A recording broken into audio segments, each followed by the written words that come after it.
Berita mengenai pengembang properti Tiongkok yang sedang menghadapi kesulitan, Evergrande, kembali menjadi sorotan dalam perdagangan pada hari Senin.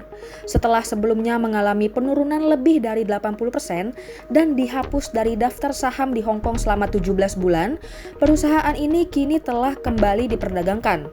Ini terjadi setelah periode jeda selama 1 bulan, yang jika berlanjut 1 bulan lagi, akan membuat perusahaan ini dihapus dari daftar saham.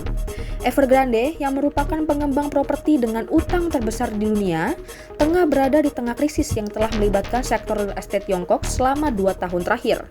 Selama periode tersebut, sejumlah perusahaan besar gagal membayar utang dan investor khawatir bahwa Evergrande juga menghadapi masalah serius.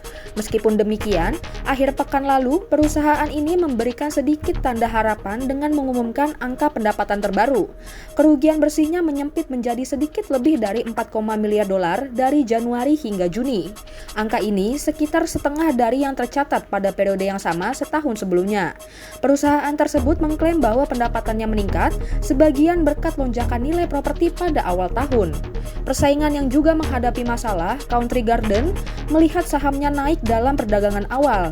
Pada awalnya, investor khawatir karena Country Garden gagal membayar 2 kali pembayaran bunga pada obligasinya.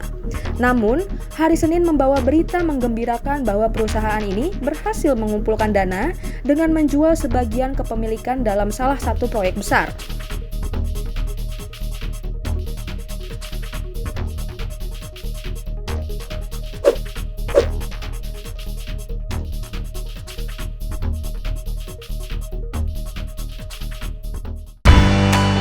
Elektrizen, tahukah kamu bahaya menggunakan listrik secara ilegal?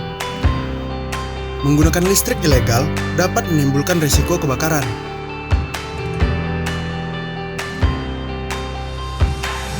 Selain itu, jika kedapatan menggunakan listrik secara ilegal, dapat dikenakan tagihan susulan sesuai Undang-Undang Ketenagalistrikan Nomor 30 Tahun 2009 dan turunannya Peraturan Direksi Nomor 088Z Tahun 2016.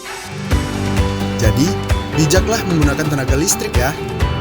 Hindari penggunaan listrik secara ilegal.